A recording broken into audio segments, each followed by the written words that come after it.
Welcome to the Totally Awesome Fishing Show. I'm down by the lake. I'm going to have a go fishing for pretty well anything. Probably small carp, maybe a tench, maybe bream. Beautiful. It's been, well, not stormy, but a big low pressure coming in. It's Berry Hill Fisheries. I'm on their centre lake. I think it's called Bronze. And I'm going to be using quite an unusual bait, people. I'm going to be using garden peas. Yes. Some of you might not realise that peas are a good bait. But if you look, I'll put these down.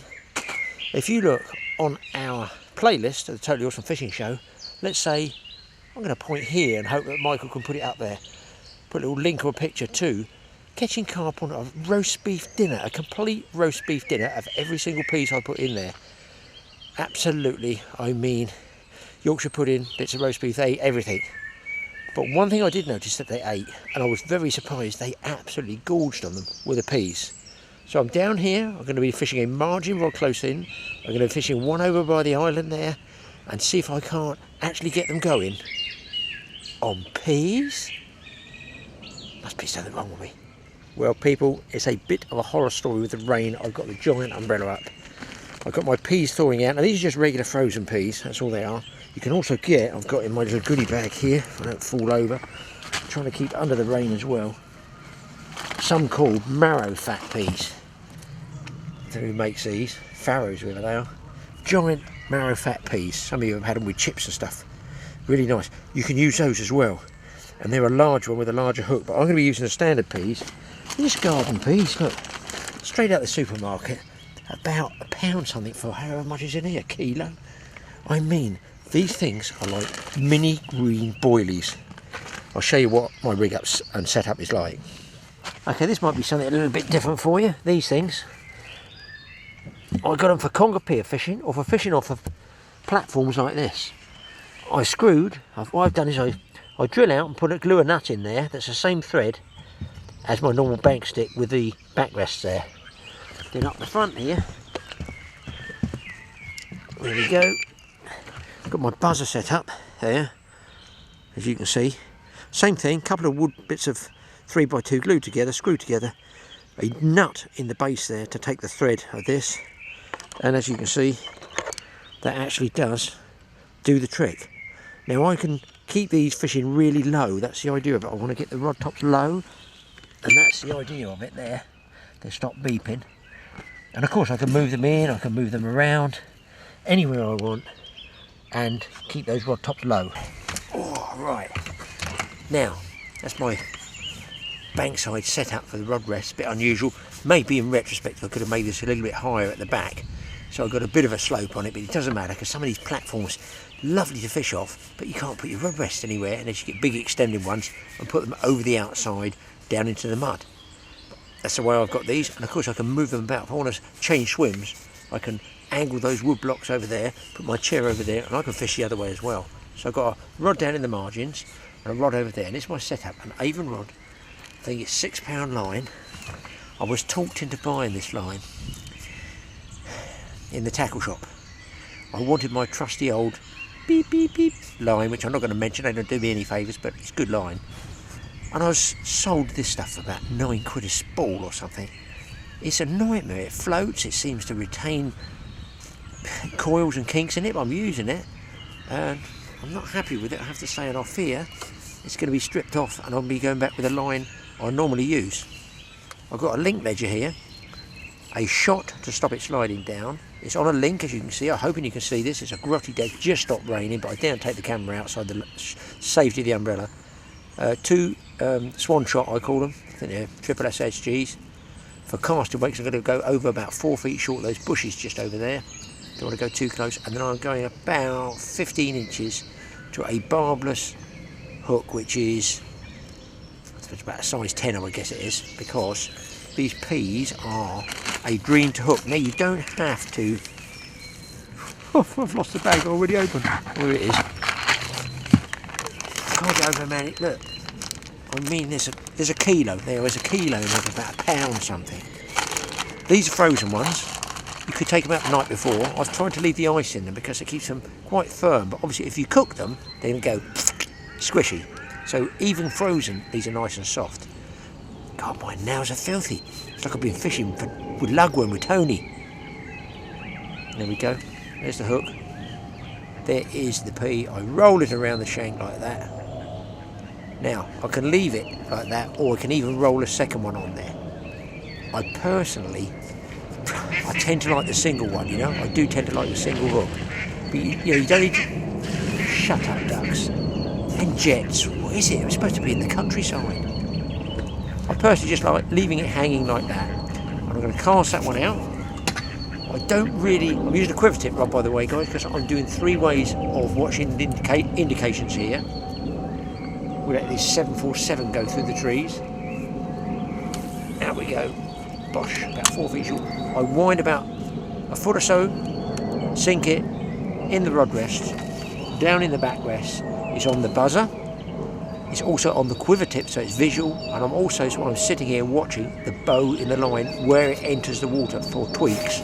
So I've really got 3 different ways. Just tighten up to that, take the bow out of the line. I've got 3 different ways of fishing these peas. You can put them in loose feed, and I'll tell you what, boy, do they catapult a long way. Well, I was straight into an incredible fish that absolutely melted line off the spool. Just look at this, even with finger pressure to stop it. I have to turn the rod right around the other way so the rings face the opposite way, thereby increasing the power of the rod because it's then pulling against the spine and it still wants to barrel on down that bank, trying to get to the, I think I want to call it a monk or an overflow. Anyway, whatever it is down the other end of the lake, it's concrete. Trust me, it's going there. I can't seem to stop it. Didn't even get a turn on the reel. Am I going to lose it? It looks like a one-way ticket. Pop. Yes.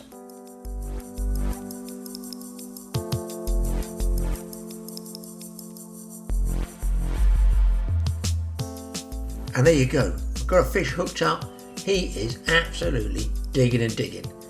So I'm dropping the reel in and out of back wind, playing with the drag, getting it all set up, and well, it's put a healthy bend in that Avon fishing rod, that is for sure. That's why I use them. And this fish is boring and digging down deep. In fact, so deep that, oh my God, it's gone under a leg of the staging. How on earth am I not going to lose this? I grab the line, I try and ease the fish underneath. Will it snap? Will the line go? Will the hook pull? Something disastrous surely is going to happen, but no. GP managed to get it out and at least get it battling again. Amazing scrap from some of these carp. It's not just I'm on really light tackle, you know, I'm on 6 pounds straight through, and look at the bend in the rod. I mean, there really is no need to go sort of really ultralight with it.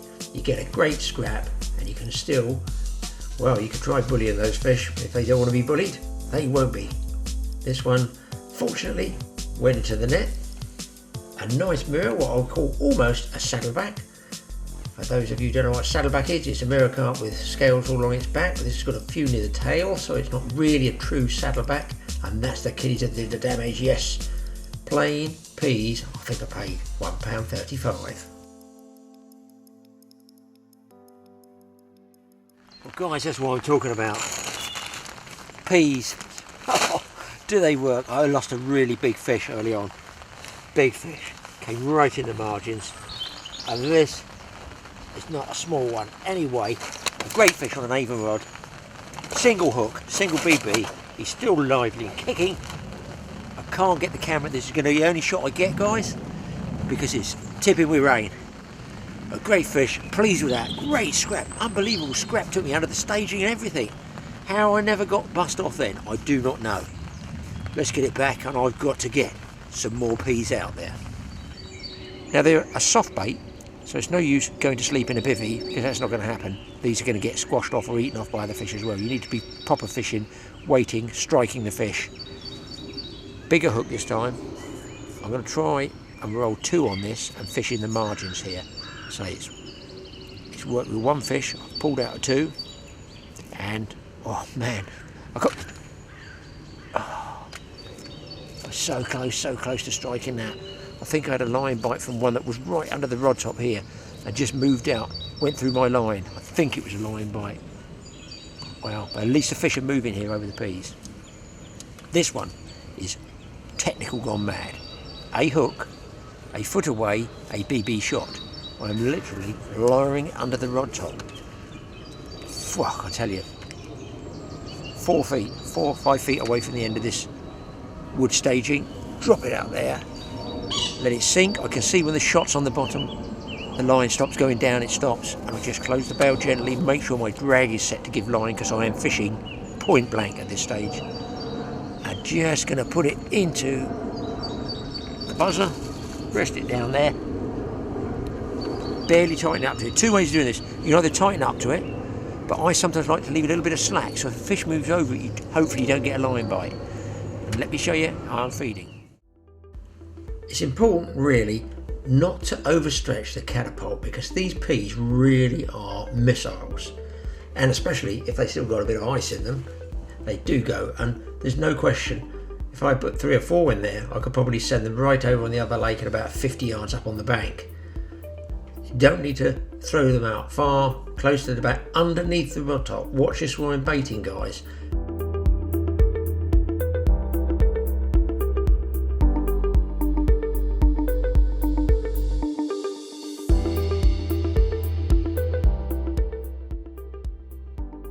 And there you can see my little setup there on my rod rest blocks. I use them for sea fishing, but they come in dead handy for this type of fishing when you're trying to keep the rods down low. I've always fished like that. I like to have them down low. I know you can get those pod things, but I like to have these individual ones like this, and I can move them around much easier to me. And I can also have them quite close together. And I do like to have my rods close together, not so the reel handles clash, but just so that you can sit right there. Bear in mind, I'm not using bait runners or anything like that. The fish don't hook themselves. I've got to strike the hook through that pea to get a hook up, and you've got to sit there and watch and fish properly and look for the bites. Let's get that pea out there, close the bail arm, just sink the tip underneath the surface, tighten up to it. There it is, it's out, it's just out to the right of those ducks, 4 feet short of the island, and I'm ready for a bite. Wow, on again, guys. This is the first bite I've had on the outside rod on the peas. It was a ripper. I've lost 2 more close in, and I've got pestered by Canada geese who just want to eat my sandwiches all the time. Don't turn your back on them. That's it, shove off. Oh, shut up. How boring are they? Do they ever give it a rest?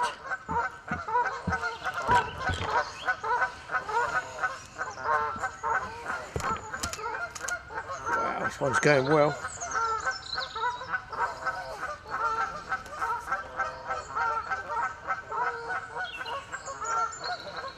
I mean, they call them Canada geese, don't they? They shoot them in Canada and eat them. Can we please get some Canadians over here?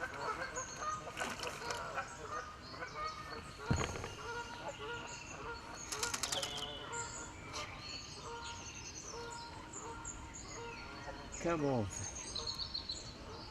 I've noticed when they take these peas, they slam it. And I think it's because they look like a little mini boilie or something. Not a big fish, 5 pounds I guess. And that was over there by the bushes, on those margins, about 4 feet away from the edge of the bushes. I don't like to cast. I know the fish are under the bushes, I know that. But I don't like to risk snagging up over there. In any bush, in fact. I'd far sooner bait up about 4 feet short and try and lure the fish out that way. I'm not going to lose any gear up in the trees or bushes. That's the theory anyway. But the margin rod definitely has had the take. There he is.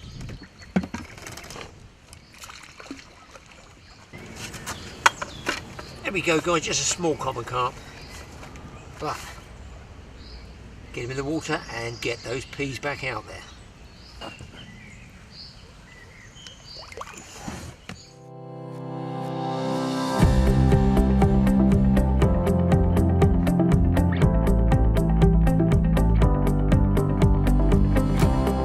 Now when you take your peas out, frozen, you can see that is one block. I took them out the morning to go fishing, but by putting some water in the top, they actually do thaw out and they don't float, they sink.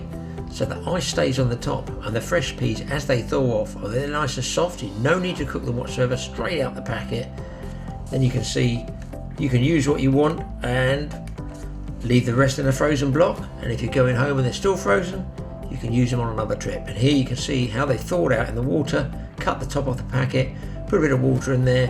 Within about 20 minutes, half an hour, they should be ready for use.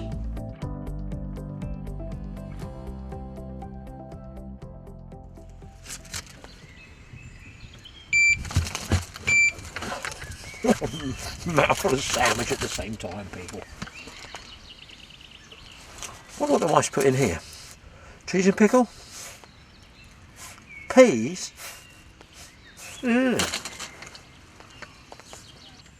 Again, choking on a whole piece of cheese roll. Not a big fish, but listen, I'm not saying it's the world's best bait. I'm just saying it's another bait, and it is so cheap. If enough people fish with it and the fish get really used to it, it could be a killer bait. This is a nice size.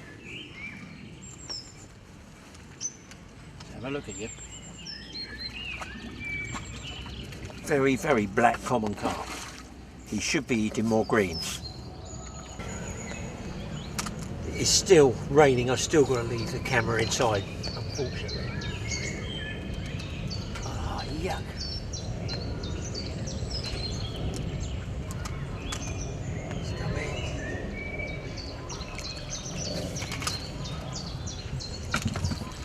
Very, very dark fish.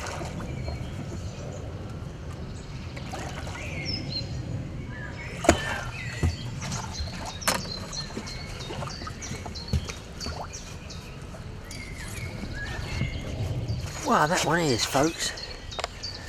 Here comes the rain again. A nice deep one, but a peculiar... Oh, stop it, stop it, stop it. A peculiar, very, very dark colour. Very dark colour. Am I bothered? Not really. Look at the width across his head there. Real chunky fat one there. Let's get him back.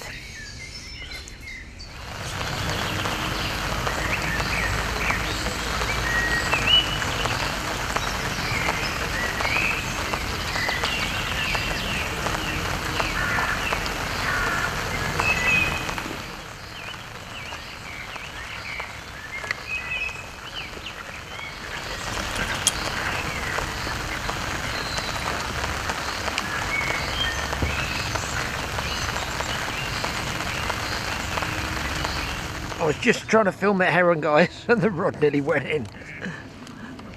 Oh, it's digging for the other side, the other bank.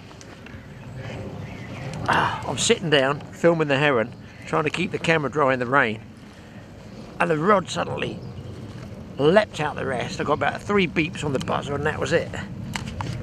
I'm trying to play this fish around the front of the camera for you. I'm probably going to have to get it out the rain. It's a bit expensive to get wet. Ow! He's nearly popped me off then. Just ease that drag a touch.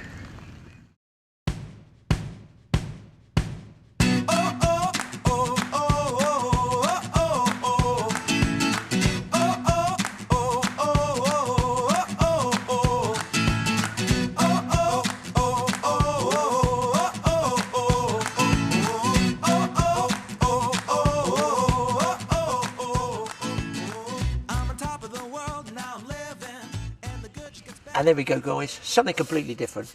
Not the proverbial carp, a lovely rudd. Look at the red fins on him. Look at his pretty red fins. Nice rudd. I've got the twitches now because it's getting 5 o'clock in the afternoon and that's the time. So let's get this guy back. I've now had 6 carp and a rudd. And I'm busting for a pea. Oh, a pea. How do I see her on my own?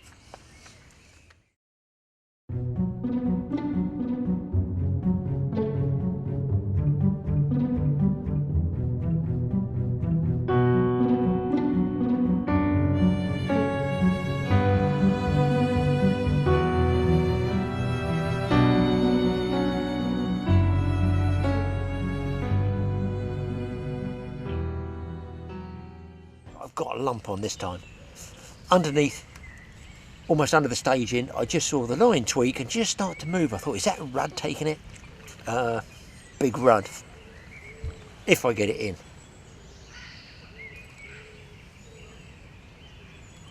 Whoa, nice fish for here. For here, it's a nice one. Oh, stay on, boys. Stay on.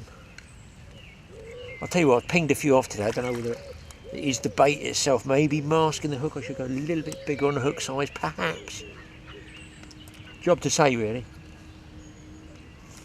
See if we get this guy digging and digging.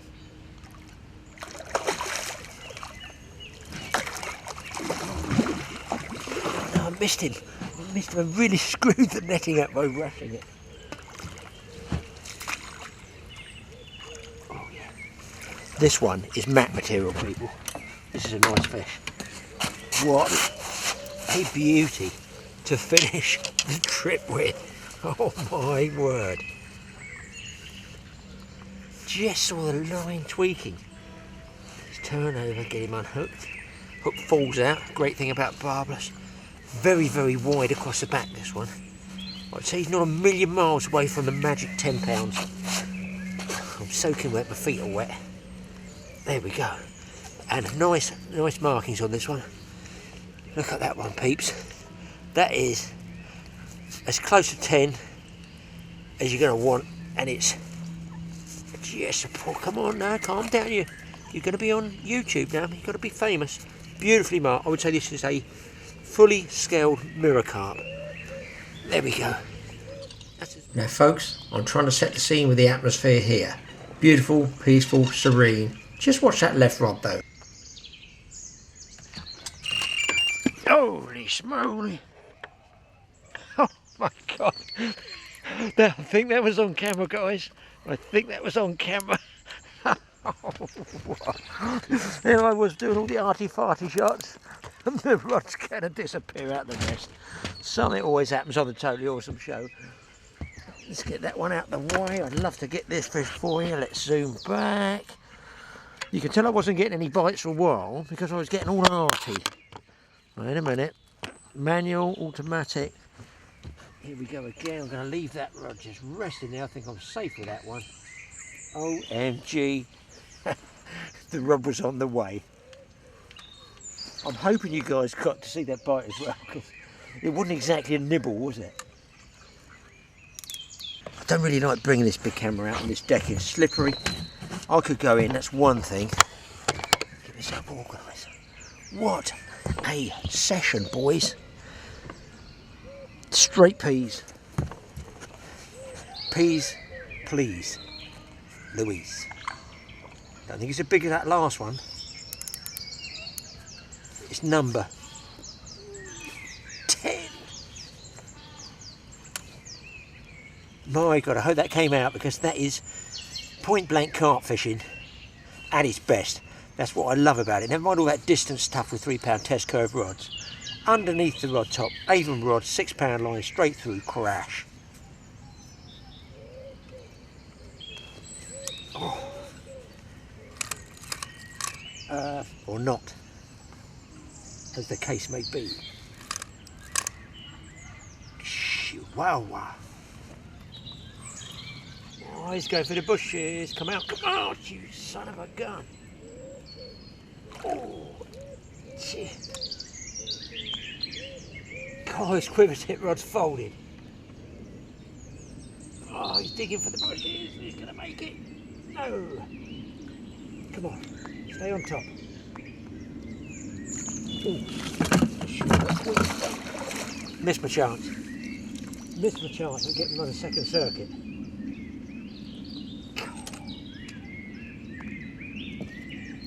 Come on, come on, come on. Rolling. They certainly stretch a string, don't they? Oh. Come on, stay on top. Mirror. Stay on top, stay on top.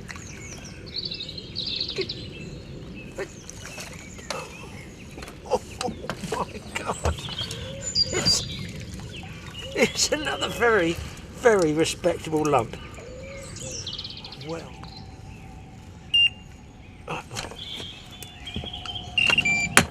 I wonder what that noise was. Jesus, I'm going in. I'm going in a minute. I thought, beep. It's unusual. I just moved, left that rod there. I'm now winding, guys, backwards. It's ripping me out. I've got one. Now you can see why I don't buy those double licenses to have 3 rods. I don't need 3 rods. Gosh, try and get this one back. Get out, buddy. I need the net. What a second. Oh no, don't go for the island, please. Oh no. A common carp, common as muck, as fat as you like, a double whammy, a double take of carp. I'm hoping we got the take on camera. Brilliant. I've got to go for 12 now, haven't I? Nobody to believe I got 11. Oh, peas! Peas! Straight up that supermarket tomorrow. I mean, look at the state of my glasses. Hair's wet, jeans are wet from kneeling in the mud, shoes are absolutely wet, just paddling pools they are. It's just ridiculous. I've got the lines in the water, I've sat down, I'm getting line bites on the outside one, but I'll tell you why. I mean, look, I'm looking down the barrel of 12 fish, probably hooked 15 or 18 in what, 4 hours, 3-4 hours. I was told here at Berry Hill Fisheries, the carp bite on low pressure. Definitely it's not a high pressure water, so you get fabulous weather, great for fishing in. Certainly on these 2 small lakes, a big lake with the real big carp, they do tell me it's much better with low pressure. It's right over low pressure. It's still spitting with rain. I've still got the camera under here. I'm still getting wet. But boy, are they on the bite on these peas or what? It makes me wonder what it would be like on the big lake with these peas. Here comes the rain again. Please give me a break.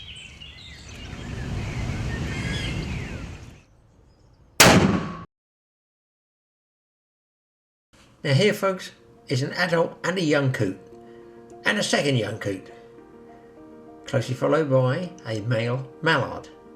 Now the coot is different from the moorhen. The moorhen is smaller and it has red in it, so the coot has white in it. That's a basic glance, and the moorhen, a much more delicate one, has red. So here you can see a little bit of slack in the line from the quiver tip there, and there's the bite. Now, I'm not saying that's a fish bite. That could be a line bite, or it could indeed be a small fish like a roach or rudd. The other rod I'm fishing underneath the rod top, it literally is lowering the pea underneath the rod top, so it just rests on the lake bed. So maybe 4 feet from where I'm sitting off the end of that staging, maybe 5 feet, say, that's where I am. Now look at the beautiful colours in this close-up of this mallard, which is the male duck. Beautiful, beautiful greens, and from the white neck band down, a lovely rusty brown colour. Big orange paddles, feet. There's like a little claws on the end as well. And opposed to this is the female, which are a lot dowdier. It's just, you know, really basically brown, apart from one little flash towards the back of the wing. You can just see the colours of it there. And this is the female one. And there you can see that colour flash. Now, if you look at that colour there, here it is in a slightly different hue, but in amongst that fine feather line, you'd think, oh, that's the same. We call it a false eye flash, if you like. No, it is actually on the male, on the mallard. So there you are, you've had some information there about ducks. I like a bit of wildlife myself. I do like sitting there watching what else is coming about. And there you can see that amazing amount of, I'm going to call it wind drift, where the wind came up and everything on the surface is moving. Now, a lot of people don't even notice this, but if you were really into a long carp session, you'd want to be at the bottom end of the lake where all this rubbish is getting drifted, and that's probably where the carp are going to be feeding. But then, apart from the mallards, I saw, what the heck is this guy doing? He was the most colourful duck I think I've ever seen in the British Isles. Now, what do you think it is? What do you think it is, guys? It looks like something that's come out from Chernobyl. Superb colours, an absolutely magnificent duck, as far as ducks go. Mostly magnificent because he wasn't in my swim eating my peas. But what an unusual one. I'm going to leave it to you guys. I have looked it up to see what it is. It is quite unusual. Why don't you tell us on YouTube what you think it is, because it's a great looker. Well guys, it's been an absolutely blinding session. Just for an afternoon one, after work this morning. I'm actually still going. It has slowed, that's why I put the camera up. I've had 14 carp. Honestly, I must have hooked 18. Hooks pinged on a few of them. But I just want to show you, just before I close out, I've got not much left on the camera, on the memory card. I'm just going to show you before I pack up, which I will do in a minute, how I just side hook in the pea, and that's all I'm doing. Check this out. Well, I bought 2 kilos of peas. I haven't even used one in an afternoon. So all I'm doing with the pea is, and they've stayed pretty well iced. I mean, presumably you could put them, if you wanted, you could thaw them out the night before, so they're chilled, and then put them in a cool box or something like that. So all I'm doing, if you're going to see this or not, there's my hook, there's my peas. This is how I found the best way. The margin rod, I can skin hook just on the edge. If I'm casting out a bit farther, even though I've got the swan shot for a weight, I've got to put the hook through a little bit more. And they do come back when I wind them in. Just nick it once on barbless hooks, and I roll it round, and I leave the hook absolutely bare like that. And that seems to get me the hookups anyway. Oh no, I've missed the bite thanks to you. Thanks a lot, buddy, thanks a lot. That would have been number 15. Is he coming back? No. Or just a double, but just make sure that they roll around and you keep that point clear. And then all you do is lay it in the water. He hasn't come back, that fish. And just wait for the rod to keel round, buckle round in fact. In fact, I'd say don't take your eyes off it, to be honest. I'm all set. If I don't get another one, it doesn't really matter. I've had an unbelievable session. And believe me, I've used those peas once when I did that carp on roast dinner film years ago. And I thought, I've been taking, what, 3 or 4 years to decide to use peas. Jesus Christ. Oh, come on, can't get tight to it. Nearly went then. Bloody hell, I nearly come off the decking. Oh, I don't know what to say. It's number 15 on peas. Oh my God. You saw me cast out, bait up, hook up all in one. I tell you, I don't want to go home tonight. Well, I have to. If I start on that other packet of peas, I'm just never going to stop catching. Oh, what a trip, what a trip. Berry Hill Fisheries. People wonder why I drive an hour to get here. A day ticket, people, is just, as I speak at the moment, it's just a day ticket, and I'm just going up the tree with this. Hang on. Come out. Not many people just recline, sit down. I got it out anyway. Good fish, good fish. I've got seconds left. Anyway, I'm going to close out with thanks for watching the Totally Awesome Fishing Show. Hope you've got a pretty good idea. No, I don't work for the supermarkets. No, I don't sell peas. Get some cheap bait. Don't get expensive bait. What is the problem in commercial fisheries? Can't eat anything. Oh, come on. I might run out of film before I show you this one. Had a great time. I'll check out now. Keep watching the Totally Awesome Fishing Show for all the best tips.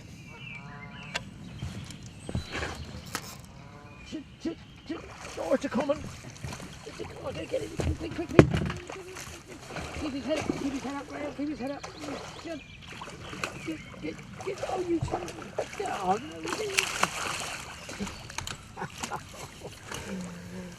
oh dear, I don't know. I can live with myself sometimes. About £7 common. 15 in an afternoon. Thank you and good night. I've got one here, guys, just as I was about to pack up. I'm just going to weight up. It's very, very close to doubles. I put it on the mat there. All the gear is all packed away, and I just wound the rod up. I'm just going to get my scales. What's left? They're broken. That's not very nice. Oh well, we'll soon see what it weighs. I'm going to balance the camera here because the tripod's put away. Really heated, Robinson. I feel this one is awfully close to doubles. We've got like minutes left on the camera. It is over 10, it's 11, £10.12.